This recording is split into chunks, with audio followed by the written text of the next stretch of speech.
And that's kind of a lesson learned is go where the pain is, where the problems are, where people want a pain to be solved, they'll be willing to pay. Yeah. And we were able to launch this enterprise solution to all these different universities and get them to subscribe for multiple years. Moses, what's your story? Can you tell us more about your background and sort of who you are? So proud Michigan grad, did my BBA here at the Ross School of Business. Loved every moment of it. Felt like it really prepared me for the future. When I first graduated, though, in 2002, I didn't have this real understanding of what entrepreneurship is. Back then, and perhaps even still today, everyone just wanted to go into consulting or finance, and that's what I did. I went into banking, worked on Wall Street for a period of time, doing the investment banking work, but really felt very empty, unfulfilled in that work, and didn't realize that a lot of business, instead of just consulting or helping people raise capital, I realized that I'm a builder. I should go out there and build companies, operate them. My journey led me to start a company in about maybe 7-10 years after graduating, a company called Celio. It was an EdTech company. It was actually born out of my observation that a lot of college students all look very identical when they're applying for a job. The resumes look the same, and the interview looked very similar because they're all coached to say the same thing. What I realized that students are so diverse. They have so many different experiences, talents, skill sets, and it's really hard to convey that on a piece of paper. So we help students build a digital portfolio to present their work. This was before LinkedIn really got into this market space. Built a company right here in Ann Arbor and had a blast. Had 2 co-founders, grew the company from a handful of people to about 30, raised a few $1 million, and then it got acquired. It was a great exit for us, great for this community. And after that, took some time off, and my wife and I wanted to do something together for about a year. In 2017, we were just thinking about what we wanted to do next, and this opportunity to take over the Michigan Language Center came up.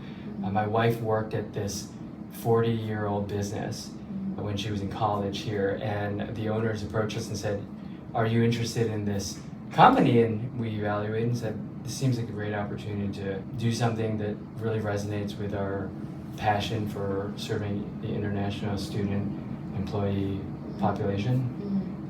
We wanted to be the front door to the community here in Ann Arbor, to the international community, and we took over the business, and it's been a blast, a lot of fun since. And outside of working at the Michigan Language Center, work with a lot of entrepreneurs in the community, work with some venture funds and accelerators to support entrepreneurs and students here at the University of Michigan now.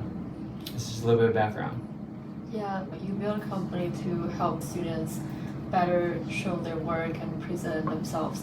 Yeah. So in your opinion, how could the student tell their best stories to the recruiters? Yeah, so when we were building out Celio, we recognized that bullet points don't capture the full experience of a student. And it's hard often to just talk about what you've done. So we wanted this portfolio where I could upload all sorts of media, video, drawings, prototypes, things that you've built, created, this podcast, that you can go into a interview and share that link or bring it on your iPad or on your laptop and actually, in 3 dimensions, describe your projects and your work to a recruiter. Now, where did we get this idea? It's that when we were talking to all these companies that were recruiting, they often prefer to listen to the interview, like, show me what you've done. Don't just tell me about it. Yeah. Show me the work and projects that you've worked on. And I think being able to show your work instead of just describing it through words can be very, very compelling. One of my favorite stories is one of students who was using our platform. She was talking to a recruiter, sharing her portfolio, talking about her work, and the recruiter said, I think there's a better job here in this organization for you than the one that you're applying for.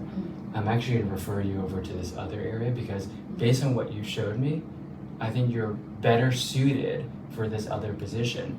And we were all celebrating because we saw that as a win, helping someone find and connect with a job that they were made for, that they were well suited for, instead of just randomly applying for a job. Yeah. Makes sense. I mean, that's fascinating. Like, this is before LinkedIn. This is before it took off. Well, LinkedIn really, at the time in about 2010, wasn't really focused on college students. Now, it obviously, since that time, made a very aggressive move.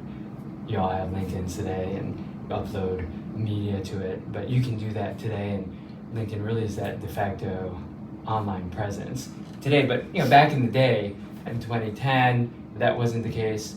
We sold enterprise software to universities to help integrate our software right into the learning management system, into students' education. So as they were doing projects and work, they could upload it straight to their portfolio and share it with recruiters. Or we built this network where recruiters could actually find you directly on the platform if you had interesting work that resonated with them. So I understand that in the path of Celio, you ended up switching that into business to consumer and faced challenges along the way. Can you describe some of those challenges? So we were actually initially B2C. We were just marketing to college students to use the platform.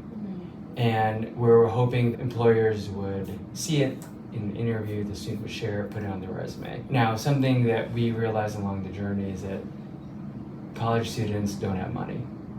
And the other thing is that very few college students are methodical, intentional about their career from a very early stage in college. Of course, not you, but the average college student, when they're applying for a job, puts the resume together maybe a few days before, updates their LinkedIn maybe a few hours before, and then goes to the career fair and doesn't do a lot of research. So when we were trying to scale this, yes, there were some students who are our hyper users, but we weren't going to be able to build a business just on a business model that had payments from students, because they weren't going to pay a lot. So we found that colleges, a lot of colleges actually, that were, I would say, what we like to say were tuition-driven schools. So Michigan is not one, it's a endowment-driven school, right? It doesn't think about enrollment nearly as much as a peer institution in this area, other community colleges, maybe universities that aren't as highly ranked. They're more tuition-driven. They're looking to bring in lots of different students, maybe even more career-oriented than Michigan. A lot of those schools were willing to pay for a platform that their students could access, and while they were in their education, be learning career skills, updating their portfolio along the journey, so when they were looking for a job, they're just better prepared.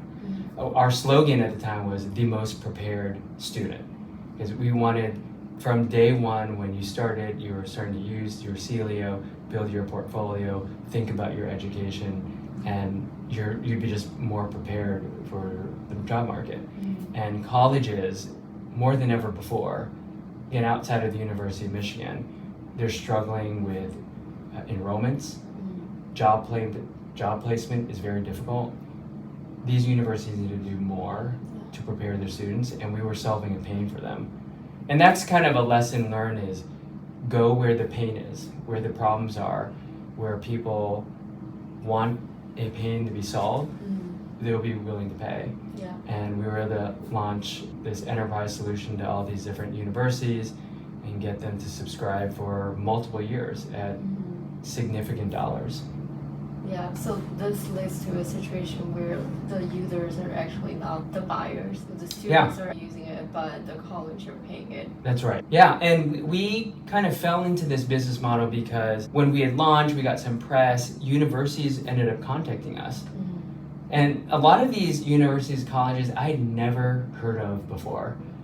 Here at Michigan, you may think, oh, Big Ten and all these big brand institutions, but there's like 7,000 plus universities, colleges around the country. Majority of them I had never heard of.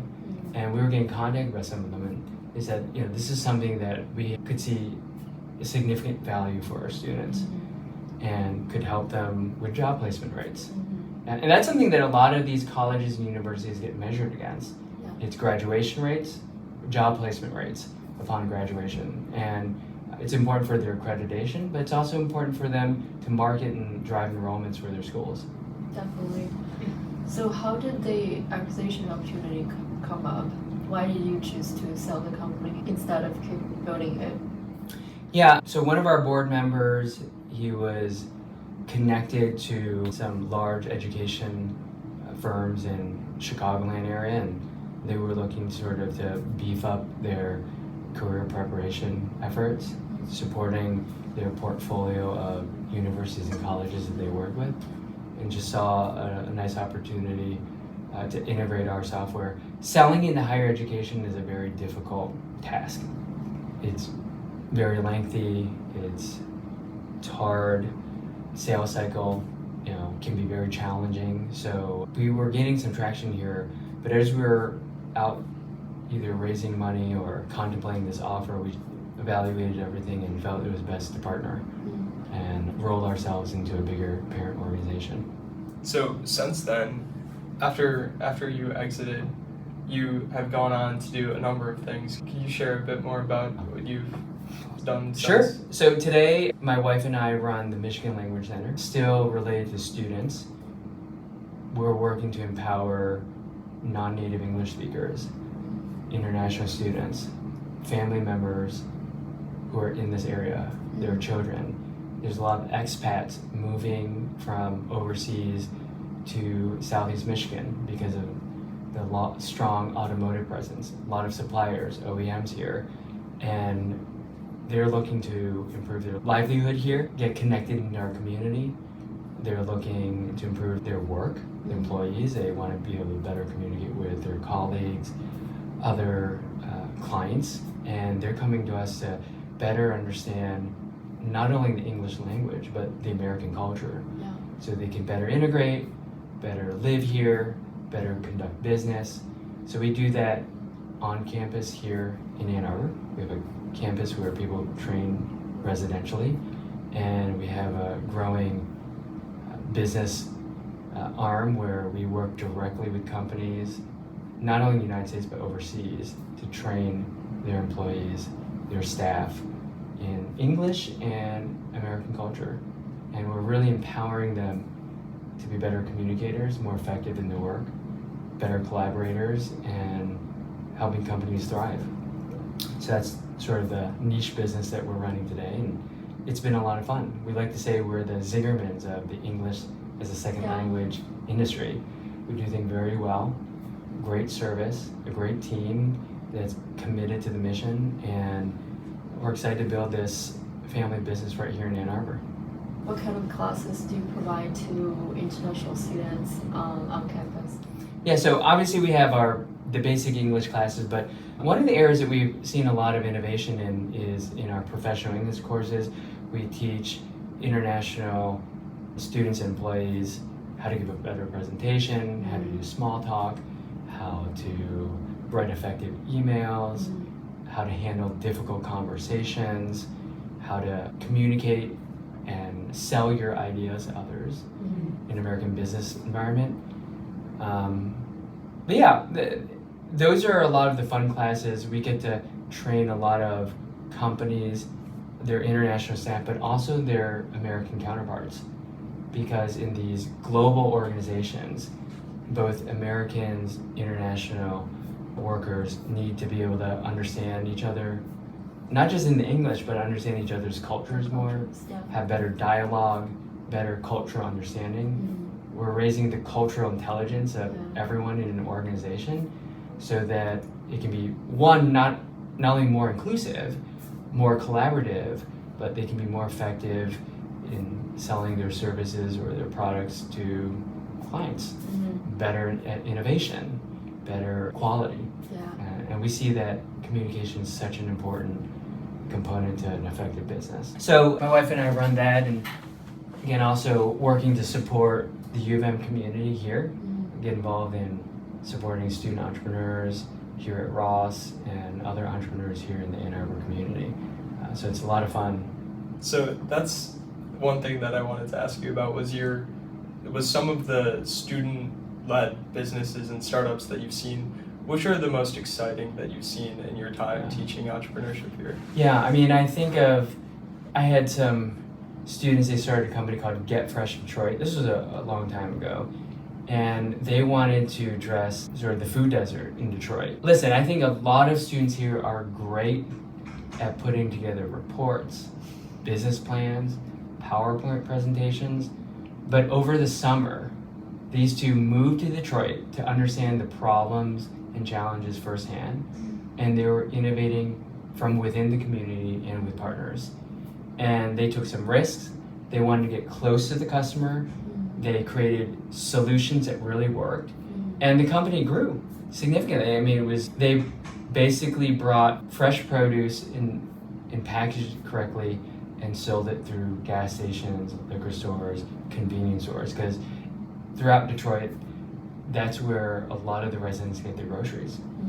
And a lot of that innovation happened because they were living in Detroit, working with people, working with community members, and building a business that could grow, be self-sustaining, and had buy-in from the local community. And I love that because I think too often students don't do the customer discovery, don't connect with their customer base on the ground level. And it's not just setting up phone calls and interviews, it's making observations. It's really is design thinking from the ground up. It's I'm observing pain points, I'm talking to people, and from that point of empathy, really designing a solution that's going to work, meet real pain points. And what I like to say is that product market fit, we've got something and we can grow it. I think U of M students are really good at the research side, PowerPoints, Google Slides, making nice graphics. They're very convincing. And I've actually told some students this, is that on the ground, boots on the ground, talking to people, talking to customers, interviewing them, understanding those pain points, AI can't replace that. But AI can make a really nice PowerPoint, a presentation, can write an entire paper for you. But where are you as a student going to add value long run for any organization or for your startup? It's, do you really know your customer pain points? Have you observed it? Have you seen it? Have you lived it? Can you empathize with it? And can that be your starting point of innovation? I've seen that with the most successful companies in the world. If you read the stories of many of these founders, your Airbnb of the world, these founders, they were getting their hands dirty early on. They were wanting to really, on the micro level, understand the customer journey, understand their needs, and really satisfy those needs. Build something that would make raging fans out of a handful of people before scaling. And that's what I've seen really successful student entrepreneurs do.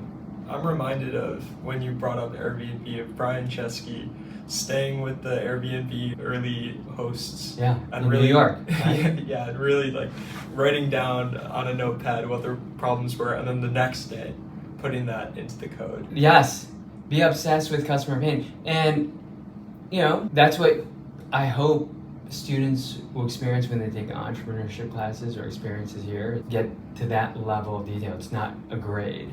It's not just submitting a report to make your professor happy. It's, I want to know and uncover pain points and innovate with our customers for them, that they become the best referrals for you. So there's a strong financial incentive for students to go into investment banking, consulting, finance. Yeah. How do you go about thinking of the value difference between pursuing what you really want to do and going into these consulting and investment bank areas? Listen, I think it's obviously a big tension. Go to this route, consulting, banking could be very lucrative, gain a lot of experiences, or go pursue a startup. There's a guy, his name is Andrew Yang. So he started Venture for America to actually Yeah. address this very issue. He wrote a book, Smart People Build Things. And he was trying to make the case is that there's too many people going to work from these great universities to go work at banking consulting firms, and they're just advising companies instead of operating and building their own thing. Hence Venture for America trying to get people right out of college to start working. I think that something like that is fabulous. Now, what's my general advice for people? Hey, you're young, you can handle the risk. Give it a shot. You know, you can come back to consulting, banking later. Or make a commitment, go take a job in some of these industries and gain some skills so you can go start something later down the line. I mean, majority of student entrepreneurs are probably not going to launch something coming out of school. Yeah. You have very limited skill set. Most of your education is just book work. No real life experiences. Very limited. So, you know, go get some more experience.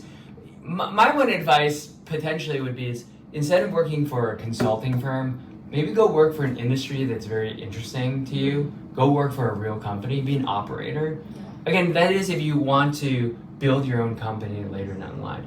Now, you can also make the case, and I'd have to do some more research on this, but most wealth that's created, it's done by business owners. You know, for example, you can work at a consulting firm for all your life, but if you own and run your own business and it starts scaling and growing, there's much more upside for the business owner, even financially, than it is to just get a steady paycheck from a consulting firm. I was actually just reading this the other day, a Jeff Bezos story. I mean, this was his scenario. I mean, he was working in finance and he had this great idea, and he was talking to his managing director or someone, his boss, and saying, you know, got this great opportunity. And the guy was like saying, you know, why would you go take these risks? You've got a real comfortable job right now, you're making a lot of money. And his exercise that he did was he looked at himself 30, 50 years into the future, and he was in that mindset looking back. He said, would I be regretting this moment for the rest of my life? And he didn't want to live his life with regrets and took the risks, and obviously, you know. Paid off.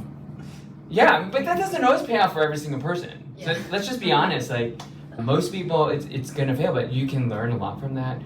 Also, I've also discovered for most people in their career paths, it's not this linear process. And I think for most college students, they see life in a very linear manner. I go from high school, then to college, I get that consulting job, then I go get my MBA, then I go get promoted, and then, right? Life isn't so linear in your career. In fact, if you look at most of your business role models in the world, they had winding paths in how they got to where they are. And so if you can get out of that mindset that I just need to take this steady path upward, one, that may not be for you. And two, there's many ways to get to certain goals that you have, and you don't have to just follow the herd. I just remember when I was in business school, just everyone chasing the same jobs. Yeah. And it's just really easy to fall into that trap. It's like, oh, this must be what I should do. But maybe you should do some self-reflection. Maybe that's not what I want to do. And you can have your own definition of success doing something completely different and being very happy doing that. Yeah, it's the animal that jumps off the cliff. What if Lemming? The lemming thing. Yeah, there's a lot of lemmings. Like, you know, just, you know, people just following the herd and falling off the cliff with everyone else. But when people are actually in that experience, how do they learn the most thing in their jobs? How do they take it seriously, you know, just when they are working there? Well, yeah, and this is where I encourage everyone to do some self-reflection on a regular basis. In fact, journaling, I think, is something that's super important for very successful people. I think there's a lot of statistics. Very successful people read a lot, they journal a lot, they're not on their phones constantly, but they're using time to reflect and make decisions instead of just doing. I mean, you can go through a lot of your life just doing whatever the professor tells you to do, what your friends tell you to do, the expectations that people have around you, instead of reflecting, taking what I've learned from others, from mentors, from parents, from role models, and reflecting on that and then considering, well, what does that mean for me? What's my next move? Say I'm working at a company, doing some self-reflection, getting mentorship within the organization, and also, exploring still when you even have a job. Like, I remember when I had my first job, I also spent time outside work actively exploring side hustles or different interests that I had. What was I learning in the workplace? Did I want to keep staying there, or did I want to make a move into a different industry, take a different type of job, start my own company? Actually, I remember in my first few jobs, when I was working in financial services, meeting with several friends outside of work and riffing on new business ideas, just considering different trends that we were observing, reading a lot, and just having discussion. That was very formative for me and helping me make certain decisions that I did make. And not always succumb to the urgent. There's a lot of our phones, and I fall into this, has notifications, and if I'm not careful, I'm just responding to other people's demands instead of intentionally leading. I think about that for the company I lead today is you can spend every single moment just putting out fires, or you can be intentional about the vision you have, the direction you have, and time to move that vision forward.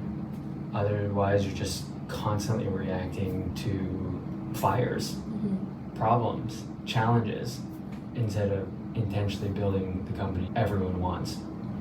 Your employees want, the customers want, and that's what leadership's about.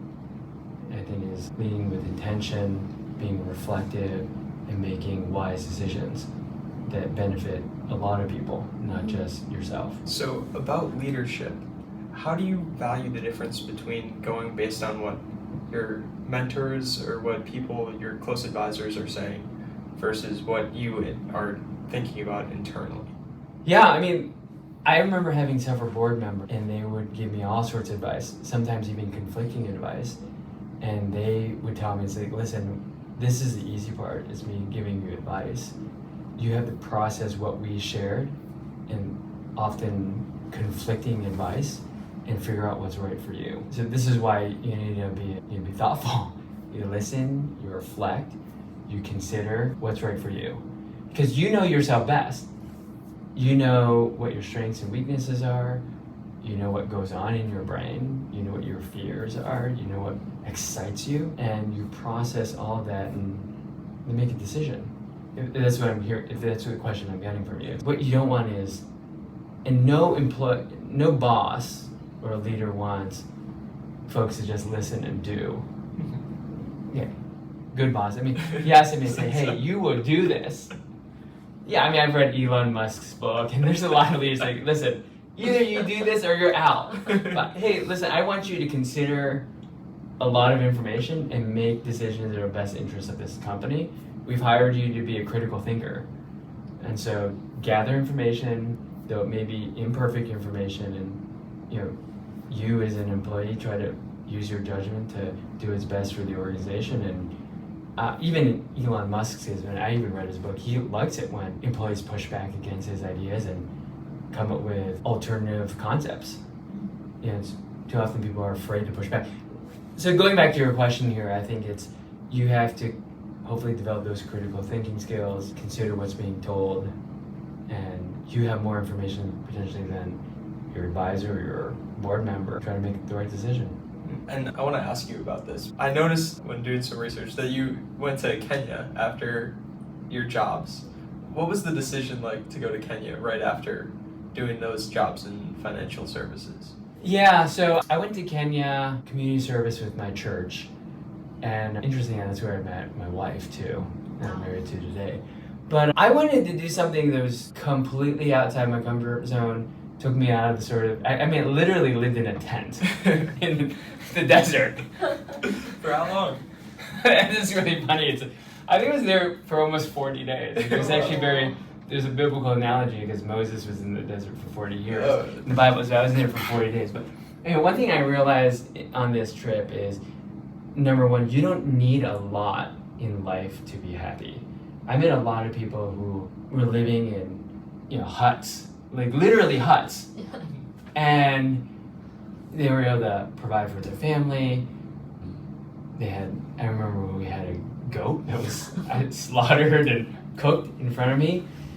And I remember also teaching in some of the schools there without all the fancy technology that we have here. And people were very happy, satisfied. They had their own businesses, commerce, and it was incredible. I still look back very fondly on this. I also recognize that the power of business is in every culture, whether it's highly developed or not. And how can I use the talents and skill sets that I've been given to create businesses that bring thriving and flourishing to communities and to people. I don't want to just build businesses that sell any product. There's a lot of ways to just make money. I think I want to be proud of the businesses that I'm making. A suggestion for a lot of people here, students, is do something during this time of your life where you can take some risk, explore the world, gain experiences. It's going to shape who you are. And when you read also books of all these business titans, often have taken journeys into other parts of the world and have shaped who they are. I just finished reading the book Shoe Dog, Phil Knight, Nike. And he was in Japan for a period of time. It was just all over the world. He traveled, he learned a lot, learned about different cultures. It impacted how he started Nike and built the business. And some of these journeys that are non-traditional, that are non-linear, can be game changers for people. And I think too often, and I see this in K-12 education, we think it's like everything is so prescribed. Just do this, here, to get to that next level. And then by the time people graduate, it's like your entire life has been just prescribed in a linear path. And then when you graduate, it's like life is not linear anymore. Just start making decisions for yourself. And the world is so large and big, you can head down a variety of paths. That was a really formative experience for me. Shaped who I am today. Wow. Yeah. Does that influence any of your startup ideas or any business decisions after you come back? Yeah, I think sort of related to that, I think, recognizing a common theme through a lot of the business I run and the work that I do is I believe in empowered students can change the world, right? When we were just seeing how skill set education can empower people to create small businesses, can help them support their families. I think education, the business of education, is such a crucial one for our world that Celio, an EdTech company, Michigan Language Center, working here at the U with students, if you can influence folks such as yourselves, it's really shaping the future and bringing new products, services, helping to solve social challenges that we have. Definitely, that was an insight from my time overseas. Absolutely. I think you find your true passion there to work in education for a long term. The one last thing we want to chat about is some advice for a student, including I remember you gave an amazing workshop to Michigan Venture Club, which Eric and I were both there, about networking and how to reach out to people, how to manage their network. Could you share some of that advice to our audience? Yeah, listen, I think I'd say show up to be bold in talking to people, asking for advice. And I'd say, I say this to my kids all the time. It's, what's the worst thing that could happen by asking someone something? Now, there's a variety of things as you get older, the stakes could get higher and more challenging as long as you're not insulting them. But I think an eager student who asks an adult, a business person, in an authentic manner, it's hard to say no to. I told my sons that I would play them this podcast in the future, but I encouraged them after they came back from Universal Studios. They went on these roller coasters. They were designing some prototypes, and they went on their email and sent something to human resources at Universal Studios. and they got a reply from some VPs Wow. and said, oh, this is incredible work. And they started engaging with him. Then they got a certificate of innovation Wow. from Universal, and they were featured on LinkedIn, Huge. right? On their LinkedIn Universal student. And I was like, hey, listen, you took a risk. You wanted to share and connect with people who are much more senior than you, and something from that. You engaged a new network. And this is something that they are encouraged to do in our home, and we've seen them do this in real life and start new things happen to them, they meet new people. It's just incredible when you speak up in an authentic manner, in a way that respects another person and shows genuine interest in them. And I think people respond well to that. I would say for a lot of students, take some risks, talk to people, engage them, ask them interesting questions, figure out what your ask or follow-up might be, and I think you'd be surprised how often people want to help you. Yeah, I guess when you're so young, there's nothing to lose by just asking and shooting an email. It's a possibility of 0 versus unlimited. Yeah, you never hit the ball unless you get at the bat. I'm reminded of Steve Jobs when he was 12. This story Yeah. from your kids, of him messaging, I think writing a letter to the CEO of Hewlett Packard, Yeah, who gave him a job when he was 12, Yeah. working with electronics. absolutely. Right, if you're bold, you've got ideas, you want feedback, it really doesn't hurt. In fact, I think you'll gain people's respect. And people don't do that as often as you think. You probably say, oh, a lot of people are doing it. Actually, a lot of people don't take those risks, contact people out of the blue, go up to folks. Now, I think you, especially in person, can practice a lot of those skills, those soft skills, conversation skills. That's really important, to practice those in person, in real life, so that you don't come off as very odd or awkward, right? But you can practice those skills. And actually, we do a lot of that training at the Michigan Language Center because it's hard for a lot of people, especially international workers or employees, like those soft skills, like a happy hour, a social outing. It's really hard to break into a conversation, sustain a conversation, and talk to people. It's a little bit easier on email because email is a little bit more transactional. I'm asking for something, do you want to talk? And that's part of life, but a big portion is having presence in a room, talking to folks, keeping a conversation going. Those are really important skills. And I would actually suggest a lot of people practice those skills while they're in college. Gain experience doing it so that when you start working, you're much more comfortable walking into a networking event and not just standing by yourself in a corner. Yeah, we would definitely suggest our audience to check out Michigan Language Center. Yeah, primarily for international community. Yeah, So. knowing the culture, how to fit yourself into those situations are really powerful. Great. Yeah, I think that closes this episode. It's a really Awesome. Great talk. Go Blue. Yeah, thank you so much. Yeah, absolutely. Thank you. All right. Thank you.